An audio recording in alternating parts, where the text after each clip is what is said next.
Então, na primeira aula prática aqui do módulo de produtos, eu vou estar criando a tabela de produtos. Eu vou vir aqui no banco de dados, botão direito, executar uma query, e aqui eu vou criar a tabela utilizando o comando createTable.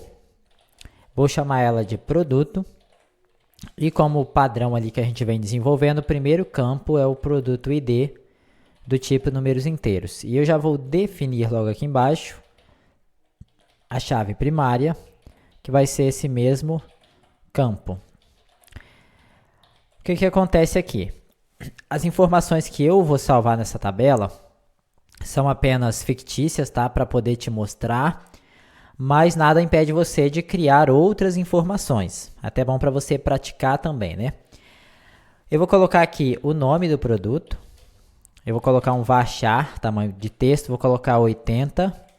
E vou colocar também o colete, aqui é com 2L no caso, né?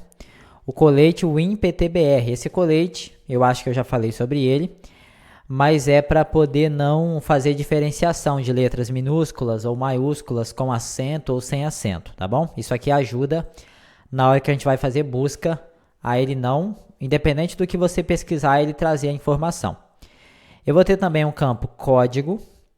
Esse meu campo código vai ser, vou colocar ele varchar, tamanho de 10, por exemplo. Só um exemplo bem bobo mesmo. Vou colocar aqui o colete também, o WinPTBR. Lembrando que cada tabela que você vai desenvolver tem que ser pensada, tem que ser distribuída, né? Tem que ser criada em cima do que você vai precisar, tá bom?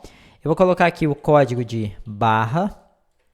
Esse código de barra, ele vai depender aí de qual modelo você vai utilizar, caso você for desenvolver um sistema com esse tipo aqui. Eu vou colocar aqui o meu código de barra, vai ter, eu não sei, talvez 44 caracteres, não sei, uma ideia aqui que eu tive agora, não tem nada a ver com a realidade. Cada código de barra pode ter uma quantidade específica. Vou colocar aqui algumas informações como validade. Essa data de validade vai ser do tipo date. É importante você colocar os tipos de informação de acordo com o que aquele campo vai representar, tá bom? Porque depois, se você quiser fazer uma busca, principalmente nos campos do tipo data, você tem que ter muito cuidado com isso. Já aconteceu de eu, ao invés de salvar campos do tipo data, eu salvar como varchar. Isso não é legal, porque você não consegue depois fazer a busca da forma correta. Vou pegar aqui agora um valor de custo. Esse valor de custo vai ser numeric. Eu vou colocar aqui um tamanho de 10 por 2. Esse campo do tipo numeric, você poderia utilizar também o decimal. Você pode pesquisar a respeito disso na internet. Você vai ver que tem uma certa discussão, uma discussão pertinente sobre esse assunto, tá? Você poderia também utilizar o double precision, e aqui não teria escala. Qualquer um desses três funcionaria. De tudo que eu já pesquisei sobre números, o melhor aqui é o numeric. Você pega aí uma escala que você achar interessante aí. Poderia ser 18, poderia ser 9. Eu nunca achei até hoje uma explicação clara do que é isso aqui, por que é e como se utiliza. Eu utilizo sempre 10,2. Peguei utilizando assim e vou continuar utilizando assim. Aqui agora eu vou pegar, por exemplo, percentual de acréscimo, por exemplo. Percentual, não sei se seria percentual de acréscimo, mas percentual de reajuste, ok? Vai ser também numeric, 10,2 também. E aqui eu vou colocar aqui o valor default dele vai ser 0, porque nem sempre, talvez, eu vou ter um percentual de reajuste. E aqui também eu vou ter o meu valor de venda, numeric também, tamanho 10,2. Esse valor de venda, quando eu estiver lá no C#, eu vou pegar o percentual e vou calcular ele para poder gerar a venda. Por exemplo, eu quero uma venda de 20% em cima do custo. Então, vou pegar esse custo e vou jogar aqui na minha venda. É só uma ideia, tá? Eu vou te mostrar como fazer mais ou menos. Cada um, né, como eu já disse, tem que ir colocando as suas ideias em práticas em cima do que eu estou ensinando. Aqui, além disso, eu vou colocar o estoque atual. Vai ser do tipo numeric, 10,2 também. O valor aqui default eu vou colocar 0. Depois do estoque atual, eu vou colocar aqui o estoque mínimo. Vai ser numeric também, 10,0. E aqui eu não vou colocar valor default, porque a gente vai ter que definir esse valor. Então, assim, para o meu campo a minha tabela de produto, eu acho que essas seriam as informações que eu gostaria de colocar aqui. Você poderia colocar também o nome do usuário que fez o cadastro, ó, usuário que cadastrou. Aqui a gente vai colocar o integer, porque vai pegar apenas o ID do usuário.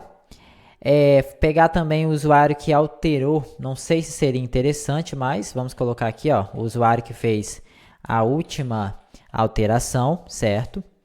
E a data que esse produto foi cadastrado. Então aqui eu vou colocar que vai ser time stamp e já vou colocar aqui que o default vai ser a data corrente, ó, corrente time stamp, certo? Então o que eu estou dizendo aqui? Nesse campo, vai apresentar a data e a hora e vai ser automaticamente colocado pelo banco de dados a data e a hora atual do sistema, certo? E ainda, a gente teria que ver a questão de salvar a foto do produto. Só que a foto, eu não quero ela uma única foto no produto, não. Eu quero várias fotos no produto. Então, a gente vai criar uma outra tabela aqui para poder fazer isso. Por enquanto, então, vamos aqui dar um F4, deixa eu só diminuir aqui um pouquinho para você visualizar como que ficou tudo aqui. Então, vai ficar dessa forma a minha tabela de produto, ó. Dá uma conferida aí com o seu. Eu vou dar um F4 e agora um F5. Vou então fechar aqui, vou vir na tabela produto, vou dar 2 cliques, clicar aqui na minha lupinha, vou marcar que eu quero criar um generator, que eu quero criar uma trigger, executar isso aqui. Caso você não lembre para quê, é para criar a numeração automática, tá? Para você não precisar de se preocupar com essa questão aí de numeração automática. Então, vamos dar um F5. Eu comecei a falar aqui, não terminei, a respeito do campo código. Alguns alunos pensam que o ID do produto, o ID da tabela, pode ser o campo código da tabela. Pode ser, não tem problema nenhum. Só que o ID, como ele é automático, pode acontecer dele se perder. Por exemplo, pode acontecer de ter o ID 1, aí você tentou inserir e deu algum erro, então o generator ele vai pular para o 2.